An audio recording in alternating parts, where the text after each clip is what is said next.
to share with you. We do a lot of work, and we just want you to know everything that we do. And since we are teachers and we like interaction, Robyn and I agreed that please stop us in the middle if anything is not clear, if you have a question, if you just want to ask for clarification, and anything. It doesn't matter to us. You don't have to wait for the end. So we're off and we are running. This is the structure of the Professional Development and School Services Department at the Friedman CJE. Our volunteer oversight is led, as you well know, by Cindy List, who is our Vice President of Education. And Charles briefly mentioned in his report that we're in the process of reorganizing the lay leadership over this area of work in the agency into the Professional Development Programs Advisory Council. And in helping Robyn and I do that as a lay leader is Patty List-Greenspan, who also was employed with the CJE for a while. But Patty has skills that and has been very generous in giving of her time to help us and is co-chairing this with Cindy as we make the transition from a standing committee into an advisory council. And we're very excited. Some of you have agreed to join us, and we're really excited. And we're going to meet on the 29th. In staffing, as Charles said, I'm the senior director. Robyn is full-time, 40 hours a week in professional development. My FTE equivalent is almost that, but I also supervise Melton and Yad, and I also supervise Melton and Yad and Jewish Family Life when there are educational pieces inside of Jewish Family Life. Peter Eckstein works 15 hours a week as our education technology integrator. And we also added here as part of our structure, because it's a very integral part of the work that we do, you'll see a little bit later in the slides, and that's the work that we do with 2 professional network councils in the community, one with the synagogue school directors and the other with the preschool directors. So our agenda today is threefold. 1, what does our community look like? 2, where are we today in the department? And 3, what should the future look like? So what does our community look like? It's big. It's 900 square miles. So we service a 900 square mile catchment area from Boynton Beach on the south all the way to Port St. Lucie on the north, and of course Palm Beach on the east, and Wellington out into Loxahatchee on the west. Also as part of this service area, the fine print over there was explaining that as part of what we service is also our sister region up in the northern Galilee in Sachar, what we call Tzfat, Rosh Pina, and Chatzor together in northern Galilee in Israel. This is also a very important part of the work that we do. We do a lot of work with the Israelis there. There are 75, we estimate right now in 2014-15, about 7,500 children, 0 to 17, that are available to be educated Jewishly. The information from the 2005 demographic study told us that we had 7,900 children. We have had a bit of a decrease. Just from all the work that we do on a yearly basis, we're estimating that this is what that decrease is right now. Excuse me, I'm missing this. Are you saying that's how many children we serve, or that's how many children, Jewish children are in the area? Right now I'm telling you that's how many children are in that 900 square mile area. Okay, and you guys are savvy. You're sitting here, you're thinking we got 125,000 Jews in our community. Okay, translate that to almost 7,500 kids, 0 to 17. That is maybe 6% of the whole entire community. There are still more people over the age of 90 in the area than there are under the age of 4. Yeah. Sorry, just had to, you know, has to be said. Okay? In our population, in the west, north, and south, all of that is about 95%, with the other 5% being in the central and on the island. And that's what you see in this pie chart right here. Does that make sense? This is the landscape of the community. So if we use the numbers, if we go to the next slide, and we use the numbers from 2005, adjusted down to 7,500, this is what we get in a breakdown if we look at our children by age on the right, by affiliation, denomination that we know of on the left. In the 2005 demographic study stated that households reported that their Jewish identity as 3,500 for Reform, 2050 for Conservative, 1950 for just Jewish, and it's not a mistake that the Orthodox says 0 there. Why? In 2005, there were no reported households as affiliating as an Orthodox household. Now, we did have 5 or 6 Chabad back then. Now we have 16 to 17. Pictures a bit different, but those of us who know or belong to Palm Beach Synagogue or are, we know people who, or have friends there. We know that not everyone that's attending Palm Beach Synagogue is an Orthodox family. And that's the one Orthodox synagogue that's not Chabad that's inside our catchment area. So does that make sense? Okay. So now, to get to what Ellen's question was alluding to, if we had 75 children in the community that are available to be educated Jewishly, how many do we actually have? And this year, in 2014-15, this is how many we have, about 2,500. And this is how they fall out. 905 in the preschools, 1,338 synagogue schools, and 260 at Meyer. Ben Gonla doesn't count because it's a public school.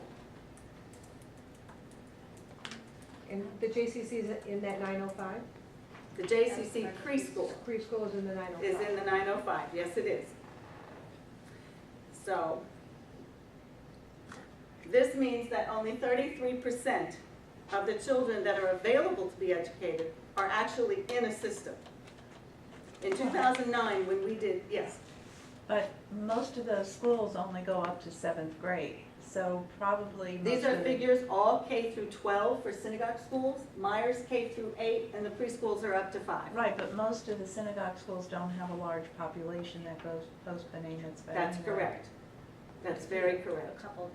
That's part of the issue. What You'll- Right, right, where the Jewish. The 190 of the 1,338 are grade 8 to 12. 190 and 1,138 are pre-K to 7. What percentage of the available age-appropriate children in this community are serviced by the PJ Library program? We know there's 1,150 or 1,200 are in that area receiving those books every month. Well- What percentage? I'm going to go apples to oranges for a second, Okay, okay? And the number I can come up faster and then I'll do the percent. Apples to oranges because PJ goes 6 months to 6 years, right? but the numbers that we have are 0 to 5. So that number 0 to 5 was about 2,700, I think, 26,700. And 2250.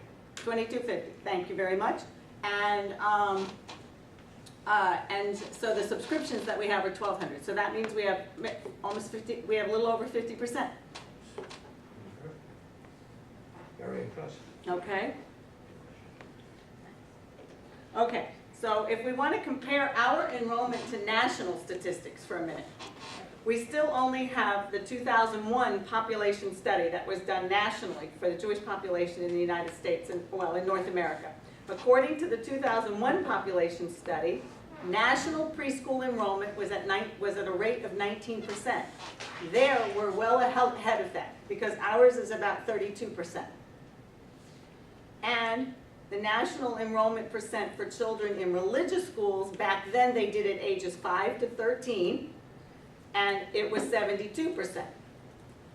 Ours is at about 33%. So that's a huge flip-flop. Say that again. We have we do much better in preschool rate of enrollment than we do in synagogue school rate of enrollment. So you're saying only a third of the kids who are eligible for religious school are in religious school? That's correct. And nationally, it's about 70. Nationally, it's about 72%. But the Means that the national kids affiliation rate is much higher than our Jewish community. So when Right. our children finish the preschool program, Yes, We're not a smaller number of those continue on through synagogue schools or the Maya. That's correct. That's what you're saying. That is correct. Not We may retaining pick a that. few back up again in grade 3, but obviously we're not getting them all back. So, yes. So the pie chart on this slide, we're going to talk about preschools only for just a minute or two now. The pie chart here is enrollment by institution. The majority of the children at the 2 JCCs are at the 2 JCCs or in one of the 3 reform preschools. Also, not all of the children are being raised Jewish in these preschools. There are a total of 905 inside the preschools. They have a capacity of 992. That's what they're licensed for. But the Jewish enrollment is 701. That's 77%. Now, in terms of the representation by family, it's 741 families. Of these, only 312 are considered affiliated or members of the institute of the. Again? Only 312 families also are members of the place where their kid goes to preschool. It gets better, don't write yet. 312 families out of 700. Out of 741. But of that, 210 of them are at the JCC. The JCC preschools require that their families are members at the JCC. So if I don't count those and I take those out, we have exactly a whopping 102 families who choose to be synagogue members where they send their kids to preschool. Yes? Jewish enrollment.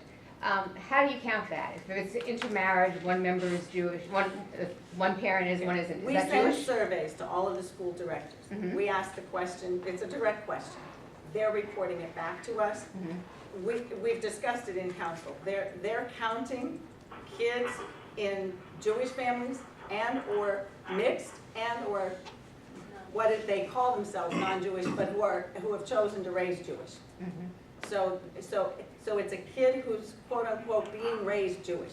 Okay. So that's how we get that number. Self-identifying. They're self-identifying and self-reporting in that sense. Does that make sense? Yeah. I thought you just said that 312 families are members of a synagogue. But Or JCC. 210 of that 312, 210 over 312 are at the JCC, Members of synagogues or affiliated? Because affiliated. That's Sorry. The JCC. They're affiliated with the Synagogue. JCC. that's right, versus a synagogue. Right. Although some of those JCC members might be synagogue. Some of them might be, Not exactly. many. But the difference is that JCC requires families to be members, and that just gets added onto their tuition. What does But it that's hard to cost for count that as someone an for a family to be a affiliation. member? That's very hard, that's why I broke it down and said to you guys, 102. That's the number to count, And what does 102. it cost a family to be a member of the JCC? 700 maybe? 700 and some in Boynton, and then they have the whole Friends of the J thing in the north. And Charles, I don't know, what do they charge? Mine's a little bit different because I'm a communal professional and there's a discount, but I don't know the number on hand. About 800, between 700 and 900. It's like between 700 and 900. It's not cheap.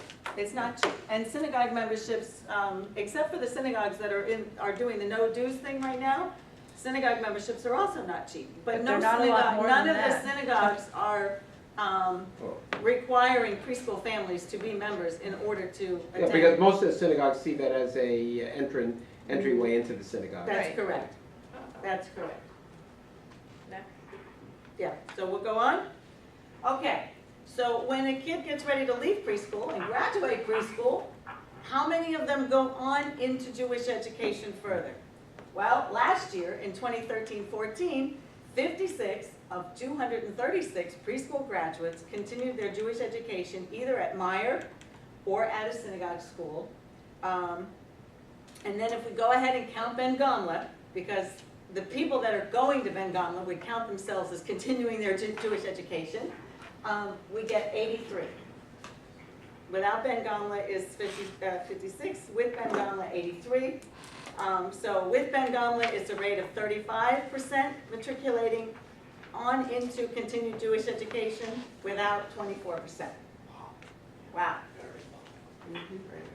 Very Okay? There are more preschool kids in the south than in the north, so it makes sense that there'd be a few more going to Ben Gonla. But of course, that's the difference in private pay versus free public school notwithstanding too. So, okay, everybody? All right, so the next one. Now we're gonna talk about synagogue school just for a minute. Paul, The national comparison, again, preschool, preschool, 19% nationally, us at 32% this year, and synagogue school nationally was 72%, and we're at 33%. and your immediate reaction to that as to why the numbers are so off. This is a community that doesn't affiliate. It's correlation with affiliation. It is correlated with affiliation and with cost prioritization. You know, cost of living prioritization. It's crazy. It's insanely crazy.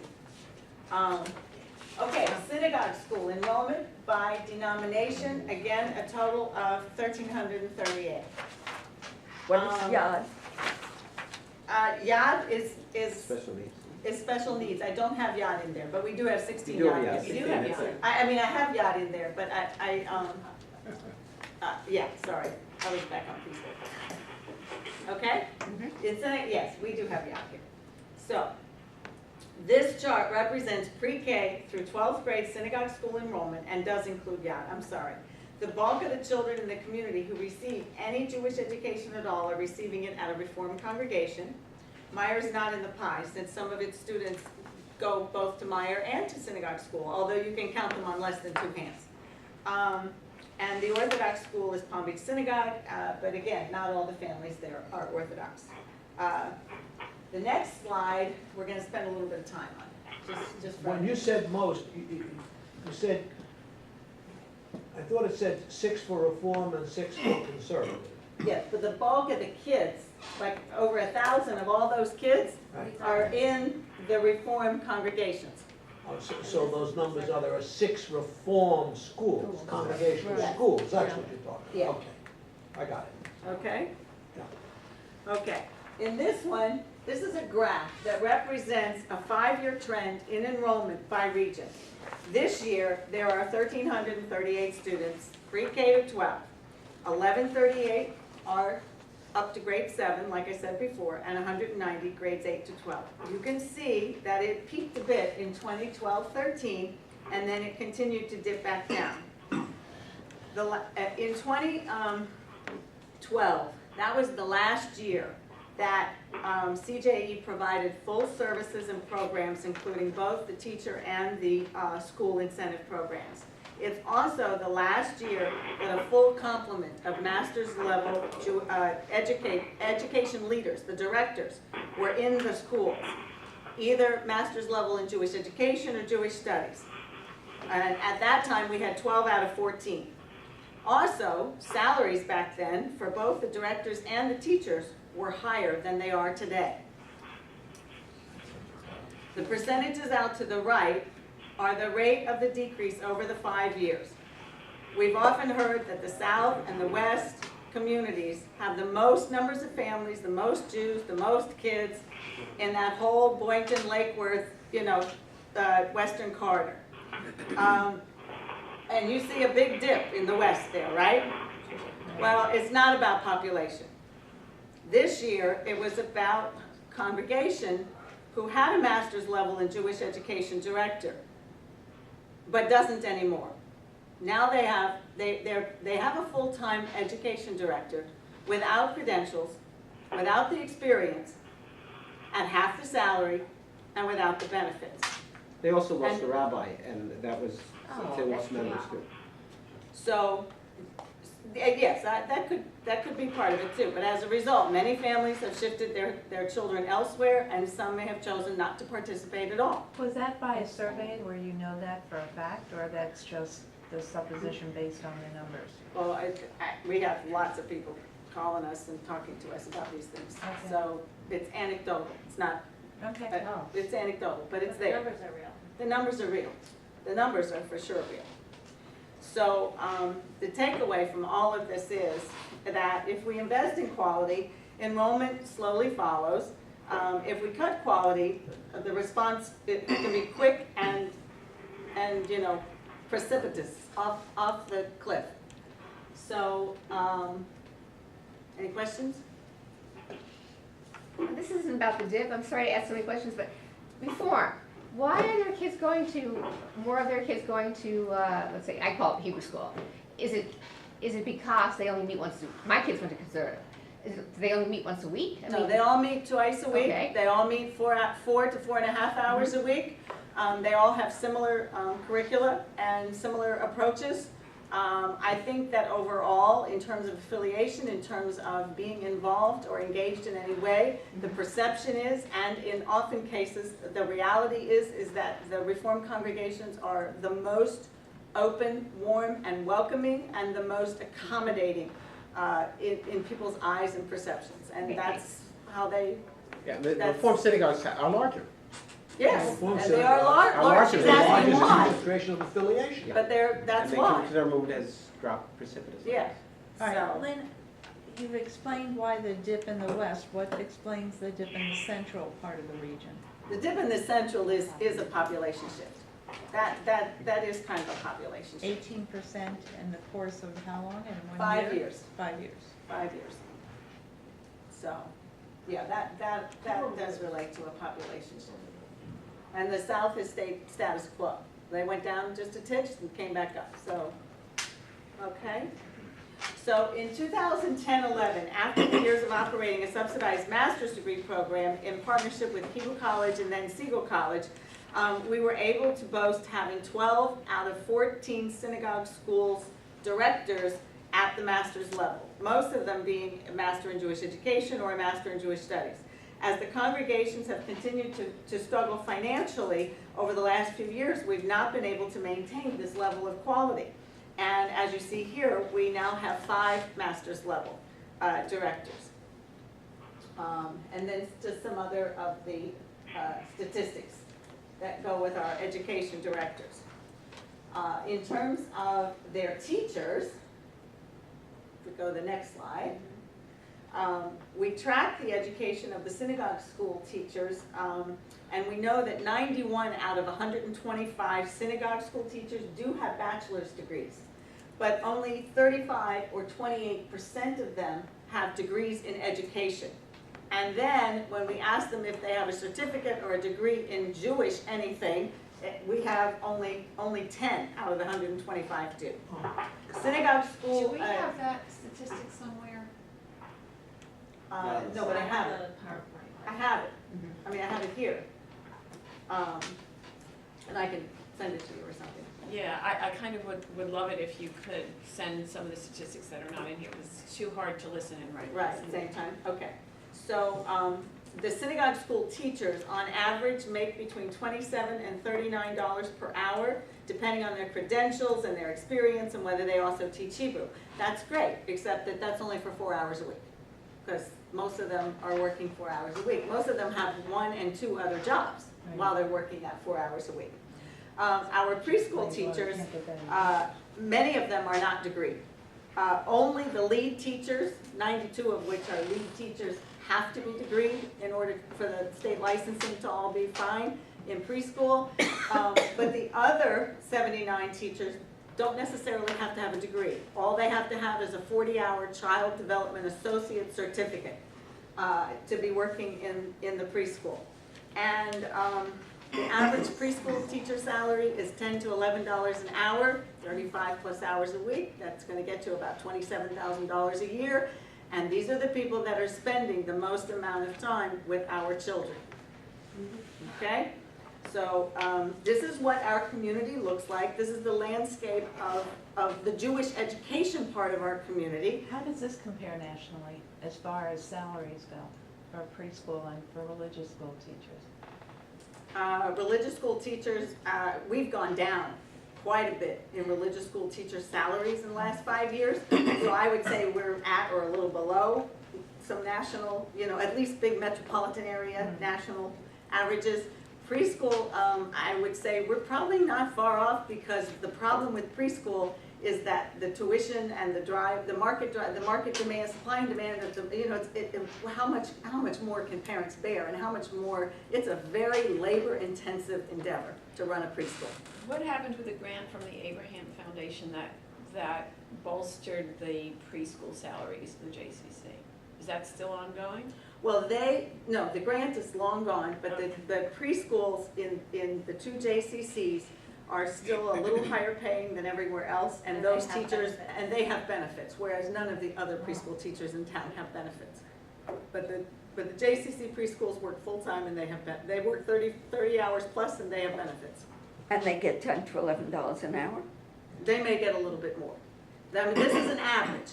My granddaughter gets $20 an hour from babysitting. There you go. But you don't pay a babysitter Lynn? for Yes. 40 hours a week, that's the difference. I'm sure it's not rocket science, and I'm sure there are many people that are calling for what I'm going to suggest. You make a great case for community-wide after-school synagogue teaching. You make a great case for a combination. Is there any activity toward that? Is there any discussion taking place? Well, we have a strategic planning process that's going to start as soon as it's going to start, and maybe the discussion can take place. Is that one of the things that are going to be discussed? I think, you know, we have to decide if it's a priority, but also tomorrow, Lynne, Robyn, and I are meeting with the JCC, Temple Beth Tikva, Temple Torah Met, and Temple Shari Shalom to talk about just that sort of idea down in Boynton Beach. But on the whole, we've moved away from that in this community, big time. Where we've had some centralized programming, as we did for post-bar mitzvah, we don't have it any longer. Right. We and this community is, yeah, the community is so atomized in so many ways that Boynton Beach is one of the few communities where there are enough synagogues close to one another where they can even think about it. Yeah. But the other thing is in terms of collaborative efforts for, say, for example, benefits packages. And there may be areas, even if we're not at the point of thinking about combining schools, or there may be a rapprochement that can, it can be a win-win anyway. Yes. Where at least those we can elevate the teachers for the synagogues as a whole.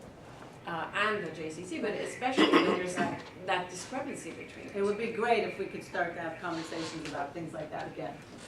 Thank you very much, Lynn. Robyn? Okay. So our second agenda item is where are we today?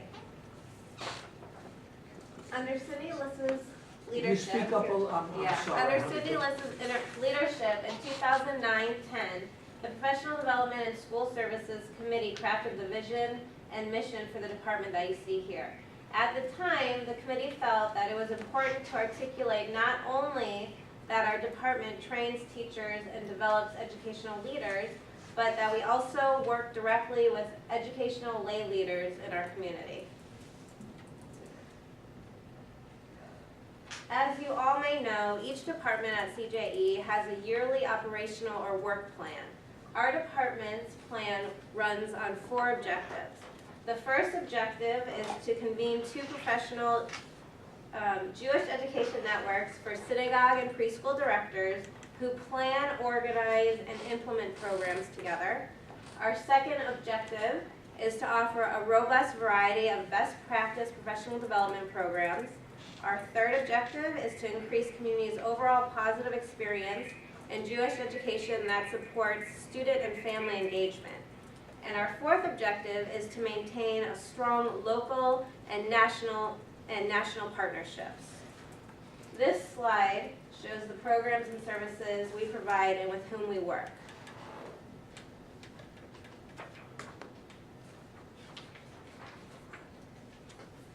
At the foundation, the bottom of our programs, is our relationships. Can you guys see? Expertise and credentials.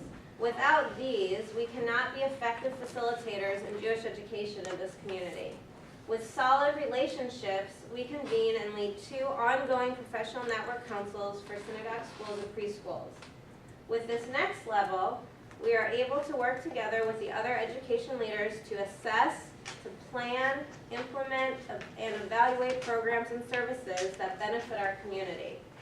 At the next level, these programs include teaching, consulting, professional development classes, and conferences. We have added the integration of technology, which we'll look at in a moment.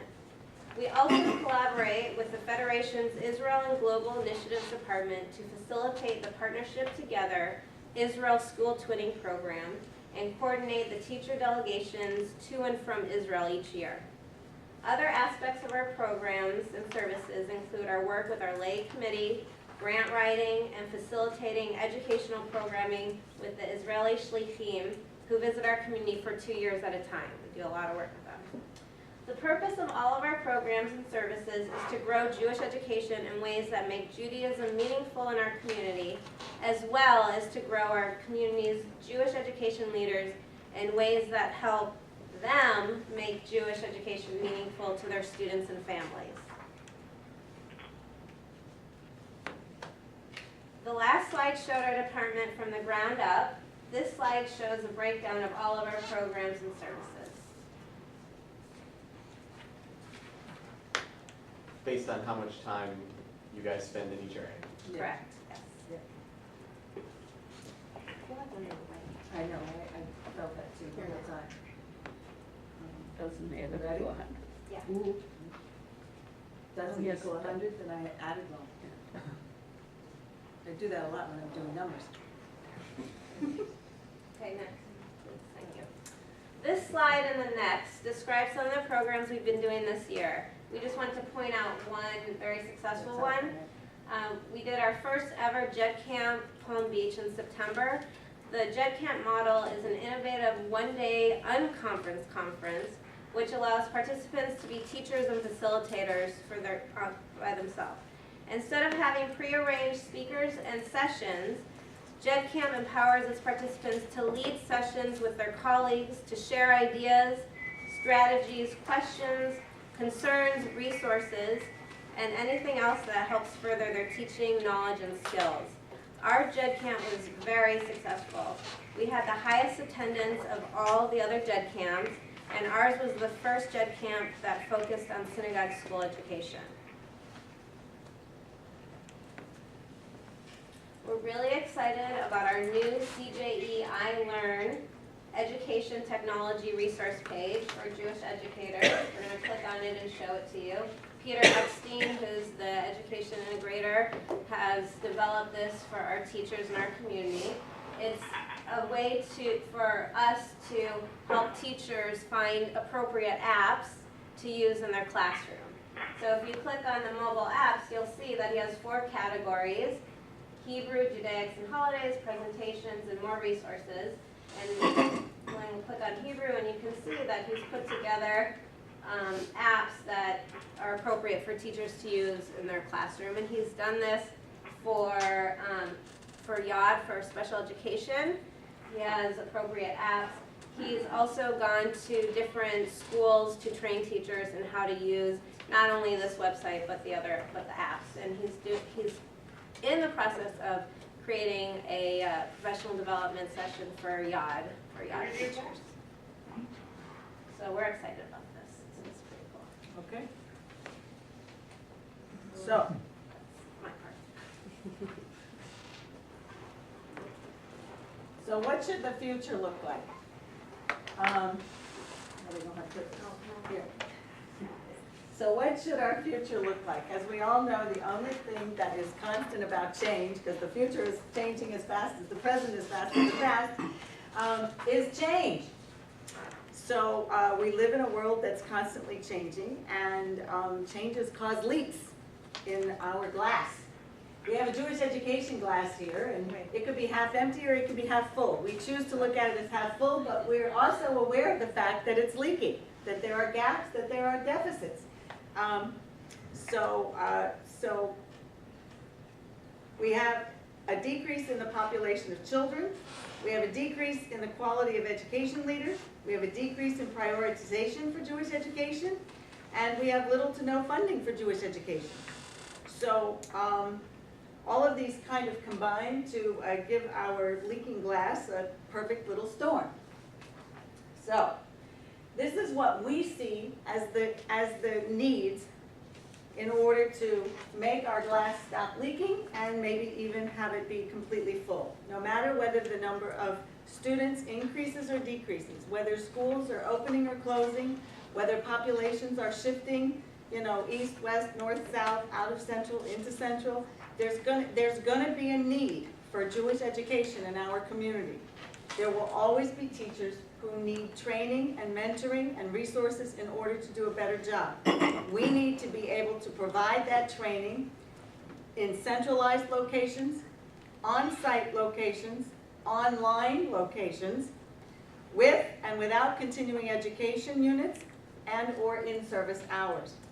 Remember, only 28% of the synagogue school teachers, that's the number you want me to send you, only 28% of the synagogue school teachers have a degree in education. Our early childhood teachers need integrated training in best practices in both Jewish education and in early childhood education. Education directors and school leaders need leadership skills and higher education in Jewish studies to lead their teachers and their schools and their families into the future, to help families continue to choose lives of Jewish living and learning. We need to reestablish partnerships with universities or colleges to provide degrees, certificates, in-services, CEUs, for early childhood, for synagogue schools, for technology, just to name a few. We need to change the culture for young families and make Jewish education compelling enough to be a must in their lives. Somehow, we need to figure out how to inspire our community synagogues to make Jewish education in their settings a priority. Last, but certainly not least, maybe even most important, we need to service indiscriminately the continually growing number of interfaith and intermarried families in our community. It's our job and our purpose to give these families a reason to engage. So, Lynn, you're running a little tight. I'm running over. We just want to say one more thing, and then we want to thank you and open for questions. At the CJE, we have the reputation of being a high-level, academically based organization that produces quality programs and services without bias and with the ability to bring people of all denominations together for common purposes toward creating a vibrant, rich, engaged Jewish community. You saw in the list of classes and offerings that we have going on, you saw Harvard, you saw the University of Miami, you saw the museum in Philadelphia. I mean, it's a virtual who's who. And it's just us doing it. And if it's just us doing it, can you imagine what we could do with a future where the cup is really running over? Thank you all very much.